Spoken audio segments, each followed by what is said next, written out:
Bueno, vamos ya acabando. La tercera parte de nuestra pequeña charla es gestiona lo que venga, ¿vale? Hemos visto la de prepararnos, hemos visto lo de esperar lo mejor, haciendo ejercicios de previsión de lo que puede suceder para preparar nuestro equipo, nuestras organizaciones a cambio para capturar oportunidades. Y ahora vamos a hablar de gestiona lo que venga. Gestiona lo que venga, ese es el trabajo del director general, ese es el trabajo del CEO, esto es lo que debemos hacer. Esto más que nunca es más complicado que nunca. ¿Por qué es más complicado que nunca? A ver, es más complicado que nunca, bueno, eso lo veré ahora, pero porque en estos momentos, yo diría que más que ante un reto de tecnología, en estos momentos en las empresas estamos ante un reto de gestión, ¿vale?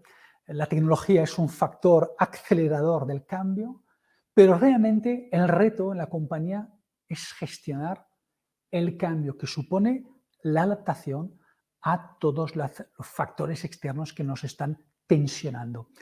Esto es el mayor reto en estos momentos en las organizaciones.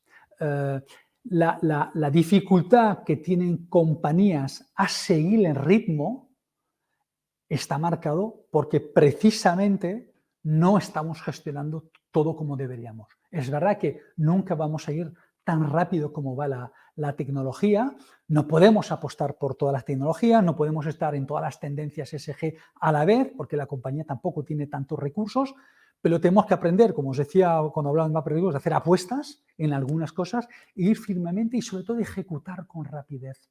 Cuando hablo de que la gran tendencia en estos momentos, el gran reto es un reto de gestión, es porque necesitamos compañías que ejecuten, que decidan y ejecuten con mayor rapidez. Este yo creo que es el gran reto en el siglo XXI del líder de la empresa.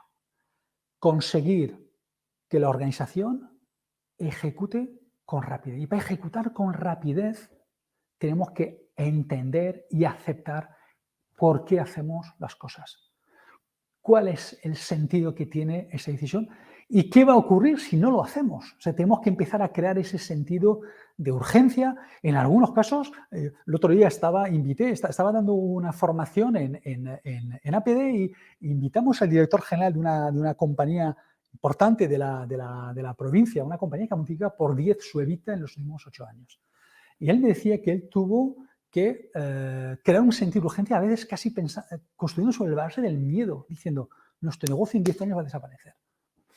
Muchas veces el miedo, la urgencia, es el inductor que puede hacer que se conciencie, a veces desde los propios accionistas, que a veces son los que también van a atender de que el negocio se mantenga y que siga generando, digamos, las rentabilidades que tenían daño, ¿no? Pero es verdad que los propios equipos directivos, los propios clientes, los stakeholders generalmente, si la compañía va bien, no queremos tocar nada. Claro, si las cosas van mal sí que estamos más dispuestos a hacer cosas, pero cuando las cosas van bien es más difícil tomar esas decisiones. Sin embargo, el que hoy nos vaya bien no garantiza que vayamos a seguir yendo bien dentro de unos años si algunas de estas olas del cambio provocadas por las tendencias de las que estamos hablando se nos lleva por delante. Y por lo tanto, tenemos que revisar este reto que ya hablaba de reto de gestión, que es, pues de alguna forma, cómo estamos organizados, cuál es la cultura de nuestra compañía, cuáles son los hábitos que tienen nuestras personas en las organizaciones. Es decir, es un to-do fundamental de la dirección. Tenemos que estar en la estrategia, podemos estar en la ejecución. En otro directo os propondré hablar precisamente de qué es más importante, es más importante una cosa o la otra, o quién es el quien hace realmente la estrategia en la compañía. Si el equipo no tira, si el equipo no cree, si el equipo no comparte, de nada sirve la estrategia. Fijaros, yo aquí tengo la definición de la estrategia. Eso es la estrategia. La estrategia es decidir entre distintas opciones con apuestas valientes para ganar el mercado. Esto es lo que tenemos que decir. Pero si tú, para decidir, tienes que renunciar, evidentemente, no puedes ir a todo. Cuando vas a todo, te vas a quemar, vas a consumir muchos recursos, vas a despistar a tu equipo. Tienes que hacer apuestas sobre algunas cosas y otras no las vas a poder hacer. Vas a tener que hacer apuestas valientes, significa que vas a tener que asumir riesgos. Esto es innovación. Acordaros, innovación, no existe innovación sin el riesgo, corta este concepto, si no es mejora continua, decía el profesor Xavier Ferraz de SADE, él se insiste mucho en decir, si no hay riesgo es mejora continua, con el riesgo es innovación. Entonces, tenemos que hacer apuestas valientes. Entonces, para que nuestros equipos acepten entrar en esas apuestas valientes para ganarle al mercado, que es salir reforzado de la situación, necesitamos ganarnos al equipo, necesitamos empezar a compasar los tiempos y para eso tenemos que gestionar el cambio de la organización. Y esto es un proceso que depende mucho, mucho del CEO. Y no es un ejercicio que podamos demorar, no es algo que podamos posponer a después, porque lo que es inédito hoy ya ni siquiera es la cantidad de cambios que hay, es la velocidad a la que se produce el cambio. Entonces, si el cambio se produce más rápido de lo que nuestra organización se mueve, va a acabar colapsando. Entonces, esto es lo que nosotros tenemos que acabar de ver. Por lo tanto, y para concluir un poquito nuestra ponencia, porque creo que efectivamente ya es la última slide, para concluir un poquito nuestra ponencia, quiero animaros a que, uno, reflexionéis el tiempo que estamos viendo, cómo está afectando a vuestras compañías, decidáis qué tipo de estrategia seguir en base a lo que es la situación coyuntural que estamos viendo en estos momentos. Yo os he dado una serie de tips para ver qué podéis hacer y cuáles son las que más probabilidad de éxito o de salir reforzado tienen.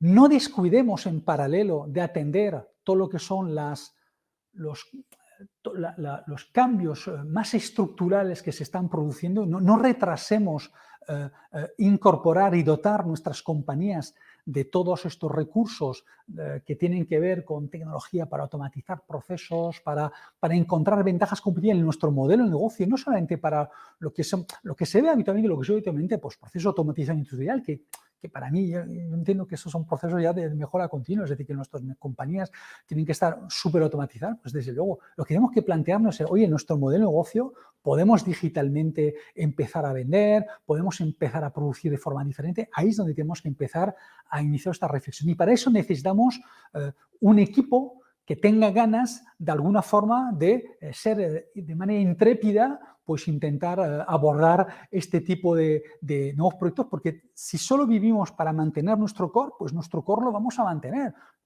pero nadie nos asegura que en el medio plazo vamos a poder tener nuestro core asegurado. Por lo tanto, yo os diría, a modo de conclusión, que, bueno, pues no estemos preocupados por lo que está sucediendo, sino estemos ocupados a precisamente trabajar en lo que en estos momentos demanda nuestras compañías, sin descuidar el futuro de las mismas. Es decir, el presente lo tenemos que salvar, pero tenemos que preocuparnos del futuro de nuestras compañías. Y esa es la labor del CEO. Es decir, no podemos estar todos metidos en el business as usual, no podemos estar todos metidos en el core. Claro que hay que atender el día a día, eso es lo que demanda el mercado, pero tenemos que generar espacios de tiempo para pensar en el medio plazo, porque el medio plazo va a llegar más rápidamente e igual no estamos preparados.